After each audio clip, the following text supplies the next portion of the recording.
You're listening to the Place We Find Ourselves podcast. I'm Adam Young, and today I am going to summarize the 6 things that every child needs from their parents. I am also going to share vignettes that hopefully illustrate well each of these 6 things.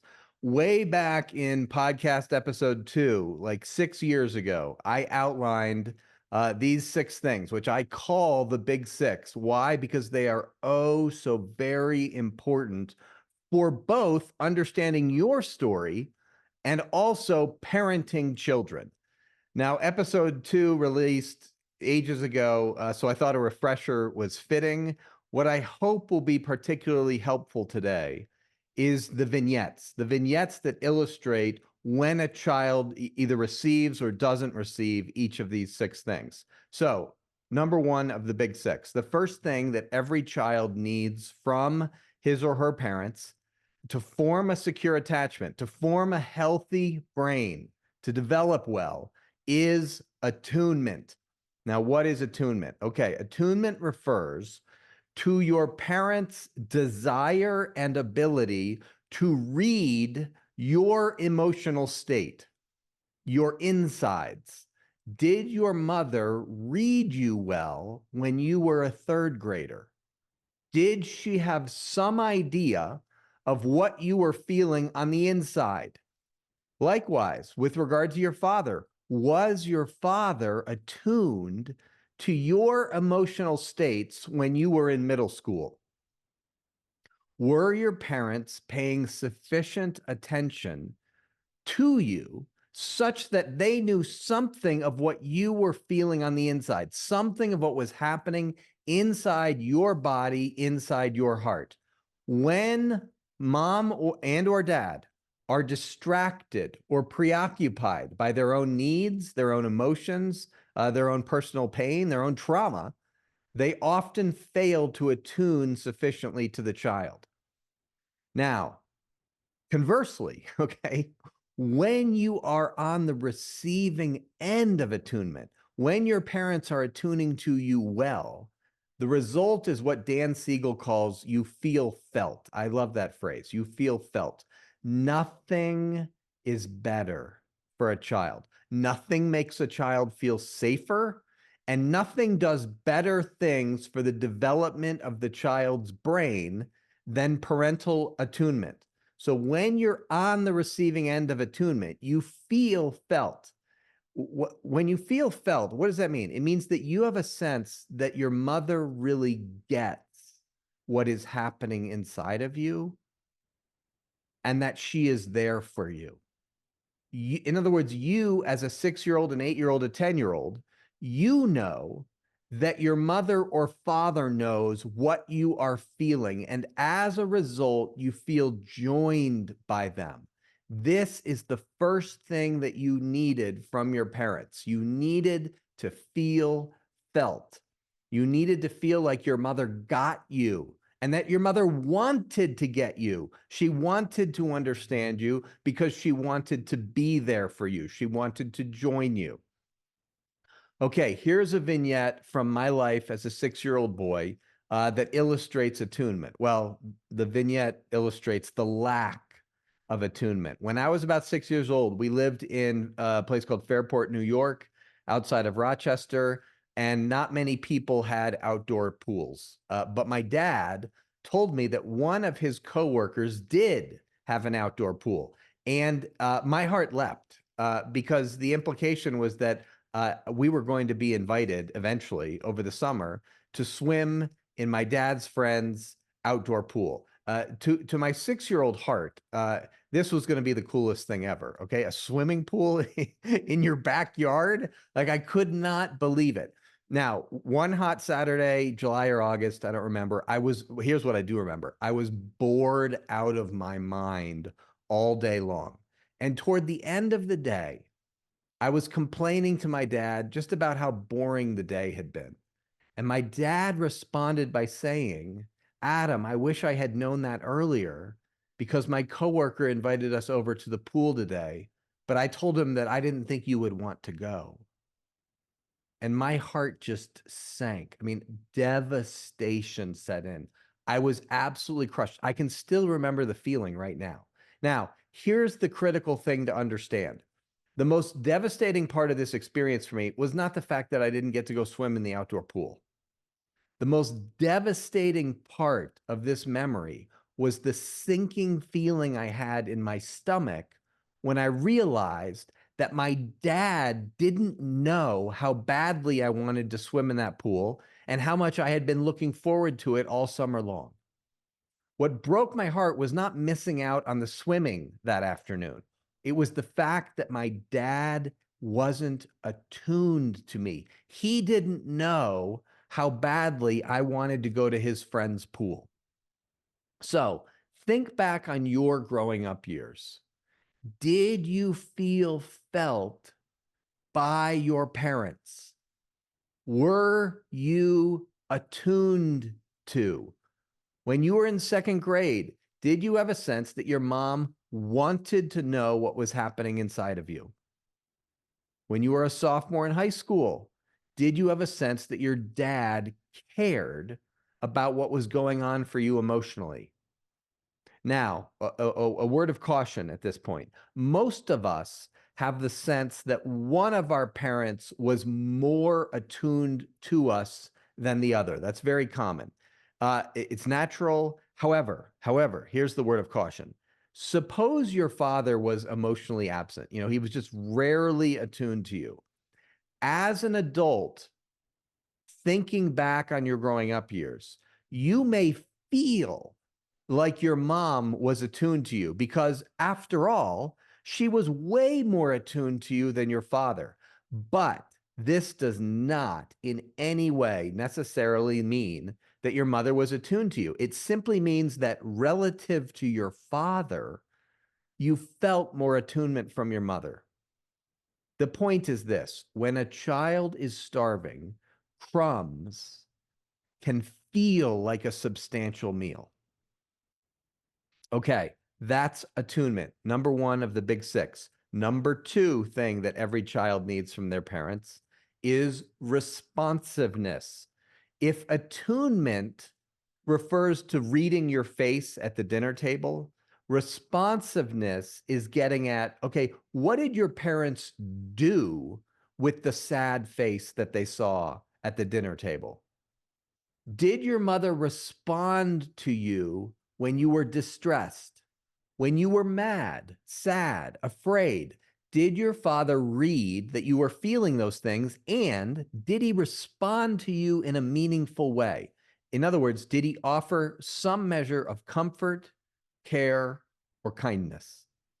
You have to understand, this is very important. Your dad knew that you were upset after your soccer game. You had been sulking in your room all afternoon. Did he sit on the edge of your bed that night and ask you about your disappointment? When you had a hard day at school, what was it like for you to come home to your house and see your mother? It's important to underscore, your parents saw your face when you had a terrible day in middle school. They saw your face. Did they respond to what they saw? When something bad happened to you, like maybe sexual abuse from a neighbor, someone down the street, and you told your mom about it, did she respond to you in a helpful way? Now, some of you are thinking, I never would have told my mother if something like sexual abuse had happened. Okay, but have you ever thought about why? If you never would have told your mom, it is likely that you learned from a very young age that it wouldn't matter if you told your mom, that nothing good or helpful would come from reaching for help and telling her what had happened, the bad thing that had happened. You knew that she was not going to respond to you in a way that brought comfort and care to your heart. And so you didn't tell. You didn't speak. Every child needs their parents to be responsive to them when they are feeling big feelings like anger, sadness, or fear. Another example from my life. When I was in, I've told this story before. When I was in 7th grade, I didn't have a lot of hair on my legs, and a rumor started that I shaved my legs. I developed, later than most of the other kids. And a group of kids began mocking me and bullying me about this rumor that I shaved my legs. And there were 2 kids who were kind of the ringleaders, but eventually about a dozen of my peers joined in. When they saw me in the halls, they would either make razor noises at me or they would look at me and yell, "Shave your legs." And all the other kids could hear it. And all the other kids knew that I wasn't doing anything to stop it.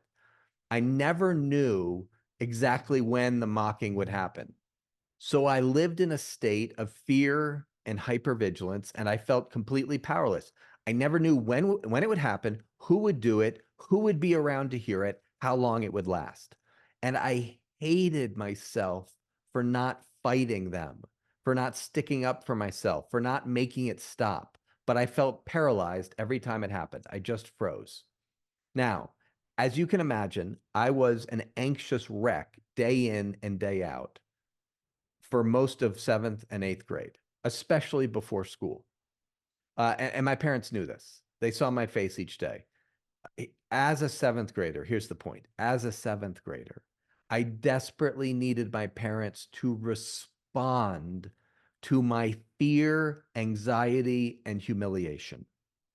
I needed my parents to talk with me and help me decide how to handle this situation. I needed responsiveness from my parents. Okay, another word of caution at this point. I just want to pause for a moment because I know I know what some of you parents are doing right now. You have stopped thinking about whether or not you received these 6 things as a child. And instead, you are obsessively thinking about whether or not you are providing these 6 things for your children.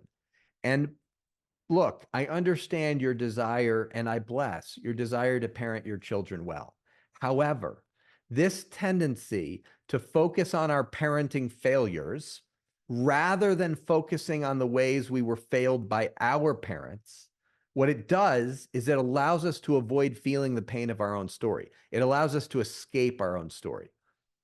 In addition, the single greatest gift you can give to your children is to think deeply about what it was like for you as a child. In other words, to make sense of your own developmental story. The neuroscience research has demonstrated that if you want to improve your parenting, the number one thing you can do has nothing to do with interacting differently with your children. The number one thing you can do to improve your parenting is to engage your family of origin story when you were a boy or a girl and make sense of your life experiences. If you want to read and explore kind of the neuroscience behind this, the research, a good place to start is the book Parenting from the Inside Out. It's by Dan Siegel and Mary Hartzell, Parenting from the Inside Out. And here's a quote from Siegel that summarizes the research. He says, "The best predictor of how our children will become attached to us is how well we have come to make sense of our own lives, how well we tell a coherent story of our early life experiences." Boom. There it is. So please, as you are listening, try to resist the urge to think about your parenting failures and instead think about your experiences as a child. All right. Third thing every child needs from their parents is engagement. Engagement means that your mom and dad wanted to know you, like the real you, with all of your quirks, and that they sought to know you and that they sought to draw you out. Engagement means that your parents had a genuine desire to know your inner emotional world and that they pursued you. Did your father have an internal intention and a genuine desire to truly know you? Okay, to know your heart? Was he willing to engage with you on a heart level? Did you feel pursued by your mother. It's not enough for a child to be attuned to and responded to. There has to be a pursuit of the child's heart, a drawing out of their hopes, their dreams, their fears, their desires. Curt Thompson, friend, neuroscientist, he's fond of saying that when each one of us comes into this world, we enter it looking for someone looking for us, and it never stops. Our deepest desire is that there will be someone looking for us, and that this person will always be there for us, and that they will pursue our hearts with a genuine desire to truly know us, to enjoy us, to delight in us. You may have grown up with plenty of food, shelter, clothing, sports stuff paid for, music lessons, etc. But consider these words from Curt Thompson. He says we can grow up in homes in which the food finds the table, the money finds the college funds, and the family even finds the church each Sunday. But somehow our hearts remain undiscovered by the two people we most need to know us, our parents. And this was the case for me. Food, everything was provided for me, but my heart was undiscovered by my parents. If my dad wasn't working, he was probably, the phrase we used, he was outside with his plants. Throughout middle school, throughout high school, I was absolutely desperate for my father's presence. I had a deep longing to know my dad and an equally deep longing for my dad to know me. And so I would often go outside into the yard where all the plants were. I'm looking for my father. And if my dad was planting a new plant or doing yard work, which he was always doing, I would simply stand there next to him. I'd get as close to him as he'd allow, and I'd make multiple bids for connection. I might ask him about his work. I might tell him about something that was happening for me at school, or when I was really brave, I would ask him about Vietnam. These bids were all desperate attempts to hear my father's voice. And I didn't know it at the time, but what I was doing was I was working my butt off to create the right environment for my dad to open up to me and for my dad to pursue me and ask me about my heart, my life, my dreams, my desires. I was trying to make it as easy as possible for my dad to father me, but it never worked. Each of us is born with a question deep inside our guts. And the question is this: does my father delight in me? Does my mother delight in me? We need to know in the center of our hearts that the two people who brought us into this world, or the two people, whatever your family constellation was, the two people who raised you, you need to know in your heart that they delighted in you. It's this sense of you're a beloved son, you're a beloved daughter. I delight in you. I enjoy being with you. I like who you are. It's the sense that mom just loves being with me, or dad teaches me how to ride a bike or throw a curveball, and he loves doing it because he enjoys being with me. If the deepest part of your heart never got the message that your primary caretakers delighted in you, or if one of them did and one of them did not, you carry a wound inside your heart. So, summary of number 3, did your heart remain undiscovered by your parents? If it did, that had a big impact on the development of your brain and a big impact on your attachment style. Okay, number 4, we're halfway through. Number 4, you needed your parents to be able to regulate your affect. Oh my goodness, this is so important. Now look, I am not going to explain affect and affect regulation today because I have done it already in lots of different episodes. If the concept of affect or affect regulation is new to you, please go back and listen to podcast episode 20 because I explain it in great detail. But here's the point for today. As an infant and a young child, you became dysregulated all the time, many, many times a day. However, as an infant, you had absolutely no ability to regulate your own affect. Why? Because you didn't have the necessary brain structures. No infant does. What does that mean? You couldn't calm your body when it got anxious, or you couldn't stimulate it back to life when it shut down and became listless. Young children are largely or completely dependent on their parents to regulate their affect for them interactively.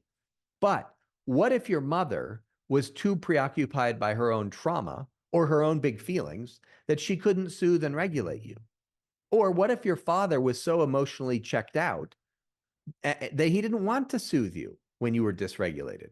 In that case, it is very, very difficult for you to develop the brain structures necessary for self-regulation. Why? Why?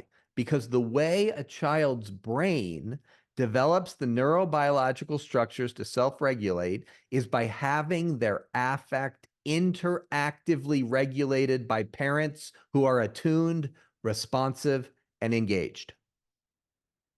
When the primary caregivers are unable or unwilling to regulate the child's brain fails to develop the necessary neural networks for self-regulation.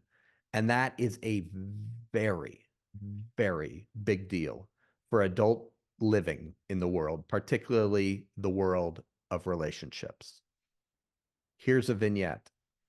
Amelia came to see me, not her name. Amelia, and this isn't a true story. It is a composite of stories. It's truer than true.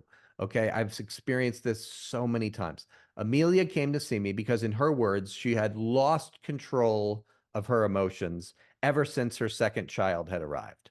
And as we explored her story growing up, Amelia told me about failing to make the gymnastics team her junior year in high school. She was a very good gymnast, especially beam and bars, but on the last day of tryouts, she made a few just small mistakes on the beam. And as she put it, none of these mistakes would have kept me off the team. None of them by themselves would have kept me off. Even cumulatively, she said, they wouldn't have kept me off the team. But I started to panic inside, and the panic resulted in bigger mistakes. And the bigger mistakes were the end of my gymnastics career. Now, although she didn't use this language, she clearly became very dysregulated during the final day of tryouts. Dysregulation, you may surmise, does not make for a good beam routine. So from the middle of the beam routine all the way until the end of the final day of tryouts, Amelia was furious at herself for not being able to calm her body, for not being able to make it still inside.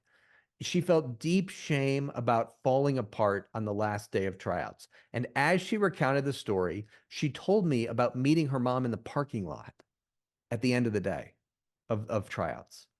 And she burst into tears as she got in the car with her mom. Completely dysregulated, Amelia began yelling and screaming about how she was her own worst enemy. She totally blew it, and it was all her fault. And in this moment, what did Amelia need? She needed her mother to be a mother and provide containment and care. When you are dysregulated and feeling very, very big feelings, your brain needs a container for those big feelings. The container is the regulated presence of another person who is there for you and cares about you and is kind to you and provides comfort to you. The emotional presence of another person forms a psychological container so that you can feel your big feelings and express your big feelings. And in this way, through that process, children learn how to express their emotions, and they also learn how to manage their dysregulated bodies. However, Amelia's role in her family was to regulate mom. When mom was overwhelmed or anxious, Amelia's job was to regulate mom. In many ways, their roles were reversed, parent-daughter role reversal. Amelia provided significantly more affect regulation for her mother than her mother provided for her. And in the car that day, Amelia's mother became just as dysregulated as Amelia about the situation. As a result, Amelia was left utterly alone in her big, dysregulated emotions with no one to help her and no one to manage it for her or with her. Now, here's the point. What about you? Think back to elementary school. Did your mother help regulate you when you were distressed? By distressed, I mean when you were afraid, when you were furious, when you were sorrowful, when you were ashamed. Think back to middle school, when you were anxious. Did your father see your anxiety and did he help calm you down and bring regulation to your body? Or were you left alone more often than not when you were in need of regulation and soothing? Okay, that's number 4. Number 5 of the big 6, you needed your parents to be strong enough emotionally to handle what are called your negative emotions. Okay. I hate that term, but that's what they're called. As a child, you needed your parents to have the emotional strength to bring some containment to your anger, your fear, and your sadness. You needed the freedom, in other words, to express these negative emotions, to cry, to rage, or to fall silent, knowing that you would be responded to in a loving, meaningful way. You needed to know deep down that your big emotions were accepted, allowed, and welcomed in your home. Did your parents welcome your anger, your sadness, your fear? Were you allowed to be sad and to cry as a kid? Were you allowed to rage, to get angry? Or did your parents communicate verbally or non-verbally? I could care less if they used words. Did they let you know? Was it clearly communicated to you that your big emotions were somehow bad and off limits? You needed to feel the freedom to say to your mother, I hate you, or you don't love me, knowing that you would not be met with, go to your room, or how could you say that? Or don't you know that hurts mommy's feelings? Could you yell at your mother without her getting a look on her face of how could you say that to me? Likewise, could you yell at your father without him raging at you or giving you the silent treatment? You needed to know deep down that your emotions were accepted and allowed, even welcomed. The late Brent Curtis put this beautifully when he said, perhaps your family was too fragile to bear the weight of your unedited soul. I love that. Imagine you're a 12-year-old girl who's trying to survive middle school. And after a particularly hard day at school, you're alone in your room and your mom comes in. And you tell your mom a little bit about what happened between you and some of the other girls who are really cruel. And through tears, you explain why you are so upset. And instead of being strong enough to handle your big emotions, your mom looks at you and she says, honey, look, maybe you're just too sensitive. Now, in that moment, your 12-year-old heart is deeply wounded. When you most needed empathy, when you most needed care, when you were dysregulated, when you were reeling, spiraling, you were met by your mother with reproach, really with a curse. The message is clear. Your feelings are out of proportion, sweetheart, and maybe the problem is with you. Now, look, you don't just, please, you don't just recover from that with time. Okay, you don't. Story about Rachel, not her name. Rachel came to see me because she was experiencing overwhelming anxiety as a sophomore in college. She was terrified that she couldn't make her anxiety decrease. And one afternoon, she crawled into bed, she pulled the covers up over her head, and eventually her father came in to check on her. He didn't say anything. He simply paced around the room and eventually he kind of sat down on Rachel's bed He knew Rachel was filled with anxiety. He knew she was panicking. He knew she was really upset. And in time, father and daughter began to talk a little bit. And Rachel's dad asked her if she knew what she was so anxious about. And here's what she said. She's like, Dad, I'm not sure, but my counselor thinks that my anxiety is caused by years of stuffed anger at you. Huge risk for Rachel to say that. And Rachel's dad's face immediately changed to an expression of fury. He stood up and with a rage-filled voice, he started yelling at her. Look, if anyone in this house deserves to be angry, it's me.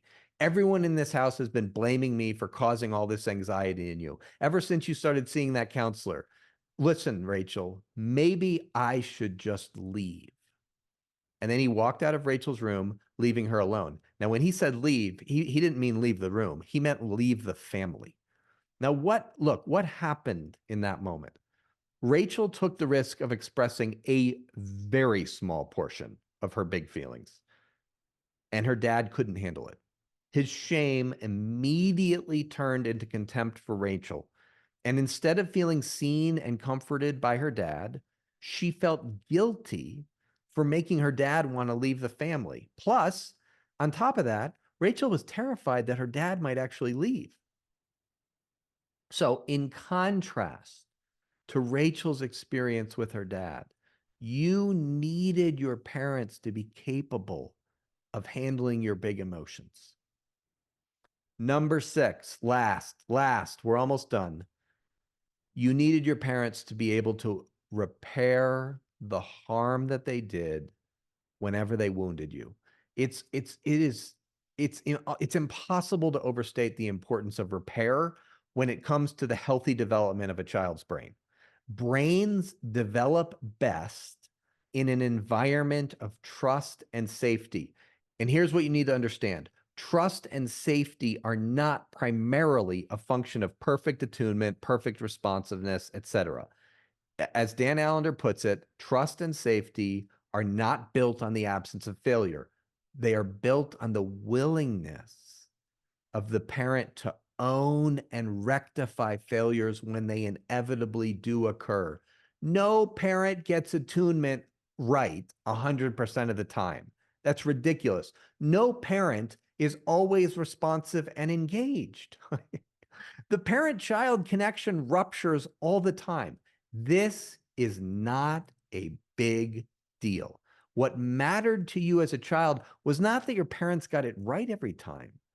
What mattered to you was that they recognized when they hurt you or missed you or dismissed you or criticized you, and they responded to your sorrowful face in a way that brought comfort and reconnection. In other words, what mattered to you as a child was that your parents recognized relational rupture and they reconnected with you by repairing that rupture. If a parent is unwilling to own their failure and unwilling to repair the harm that they've done, the child will often feel crazy. This is because the child simultaneously knows that she didn't deserve to be hit or screamed at, and at the same time, she can't make sense of the situation any other way. So the child simultaneously knows that it isn't her fault and that it must be her fault. And a war rages inside, making the child feel very, very confused. One way that children deal with this feeling of craziness is to dismiss what their heart and body knows about their innocence and to conclude that they must be the problem. They must be the bad one. Mom and dad must be right. Suppose a mother loses her temper with her son, screams at him, hits him. If the mother doesn't come back later that night and acknowledge her wrongdoing, the child will either feel crazy or conclude that there must be something wrong with the child. There's got to be something wrong with him. Children are meaning-making creatures. A child's brain needs a coherent narrative to make sense of their world. And absent an apology from mom, the only way to make sense of what just happened is to conclude there must be something really bad about me. There must be something wrong with me, like in my core. So think back on your childhood. When your parents hurt you, did they own their failure? Do you remember your mother coming to you and saying, sweetheart, I'm sorry, I lost my temper. I was wrong to do that. I regret it. I'm sorry.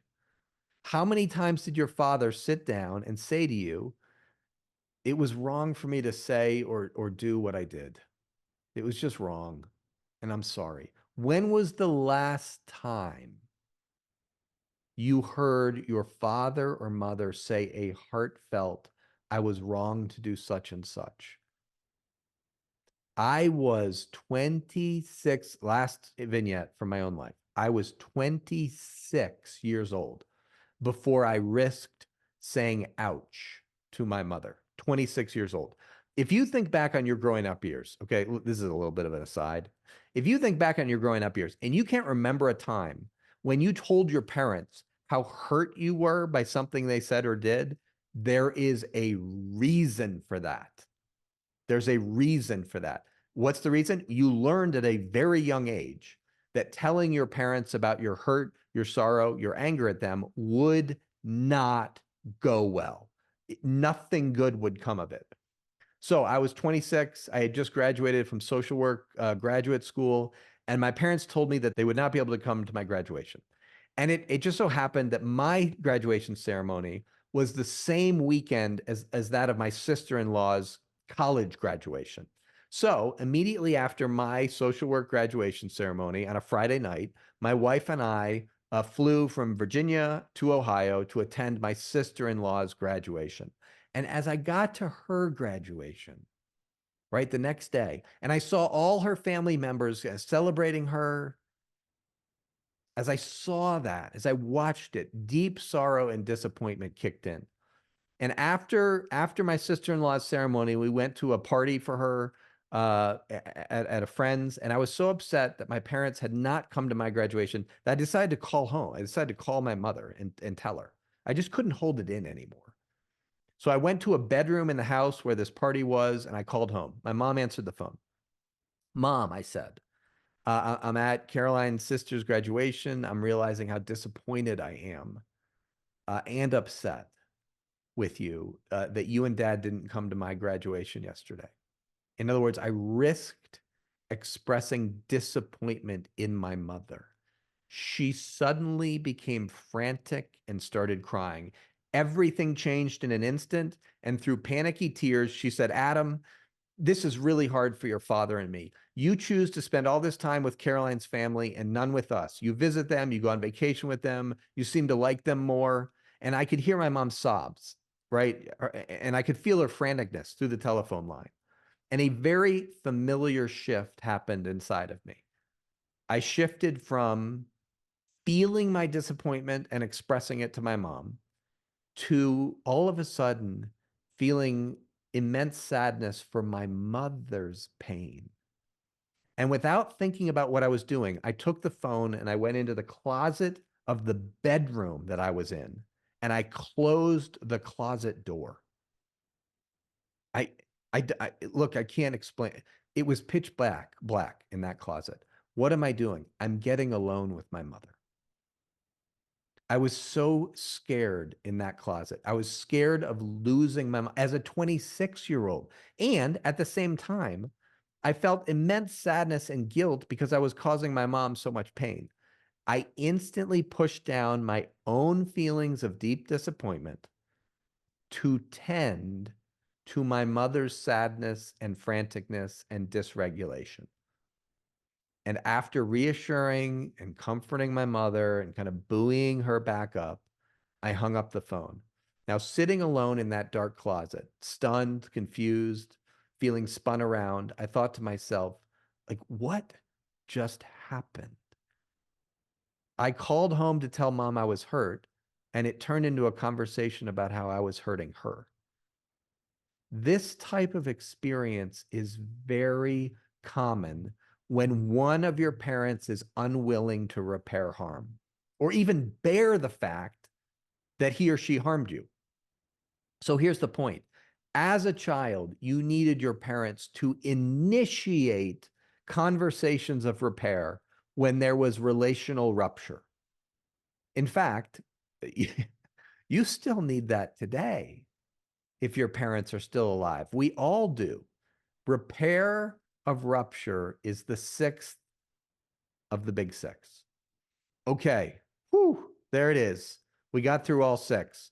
Two things before you go. Number one, if you want to download a document that outlines these six things, I've created it. You can go to adamyoungcounseling.com and click free resources, and you will find the big six document there. Second, if you would prefer to watch the podcast, I am videotaping all of the podcasts now. So they're being recorded via video, and I am posting them on my YouTube channel. Just search Adam Young Counseling on YouTube, and you can watch the video of the podcast episode. Thanks so much for listening.